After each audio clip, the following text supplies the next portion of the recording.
কতক্ষণ ওয়েট করছেন আমাদের? 40 মিনিট হবে। 40 মিনিট। মনের মাঝে থাইকো তুমি যাইও না গৌরিয়া।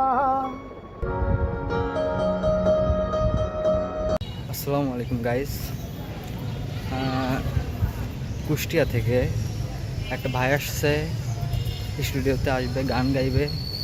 তো তার জন্য মানে আমার জন্য অনেকখানি ওয়েট করতেছিল। আমি এখন দেখি সে কোথায় আছে। মানে এখানেই থাকার কথা বলছিলাম আমি। তো এখন আমরা স্টুডিওতেই যাব, দেখা যাক। আমার আর একটা ক্যামেরাম্যান থাকলে সে ক্যামেরা করতে আমি ফোন দিতাম, সেটা তো পারছি না। বাট এখানে এইভাবে খুঁজতে হবে, খুঁজে দেখি। অবশেষে ভাইয়ের সাথে দেখা হয়ে গেল।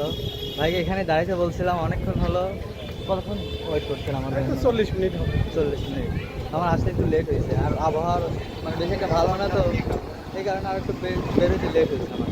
তো আমরা এখন স্টুডিওতে যাব, তারপরে কথা হবে। স্টার্ট করেন। হ্যাঁ। মনের মাঝে থাইকো তুমি যাইও না গৌরিয়া। মনের মাঝে থাইকো তুমি যাইও না গৌরিয়া।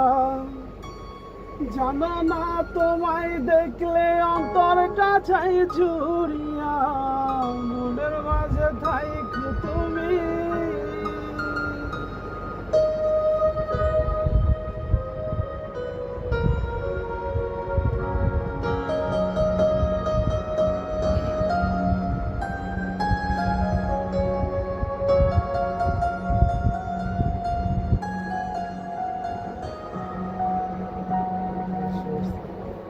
এটুকু এখন দেখছি না, এটা ক্যামেরা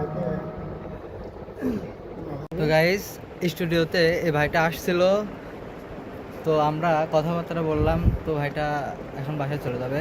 তো আমাদের স্টুডিওতে এসে মানে আপনার অনুভূতিটা কেমন, বা কীভাবে কী বুঝলেন সেটা শুনে? হ্যাঁ, স্টোরিটা আমার কাছে অনেক ভালো লাগছে।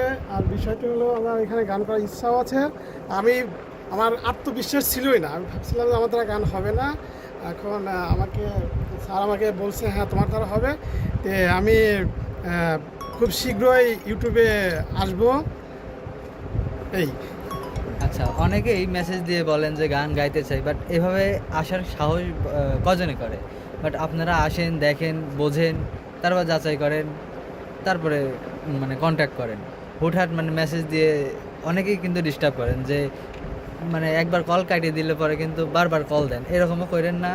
আপনারা যারা শুধুমাত্র এই ভাইয়ের মতো যারা গান গাইতে চান, তারা মানে সরাসরি আসলেও দেখা করতে পারবেন, আমার সাথে দেখা করতে পারবেন। তো ভিডিওটা এই পর্যন্তই ছিল। তো সবাই ভালো থাকবেন, সুস্থ থাকবেন। আর ভাইয়ের গানের ধাঁচ তো দেখলেন, যে ভাই কিন্তু অনেক সুন্দর, ভালো গান গায়, আমার থেকেও ভালো গান গায়। তো সবাই ভালো থাকবেন। আল্লাহ হাফিজ।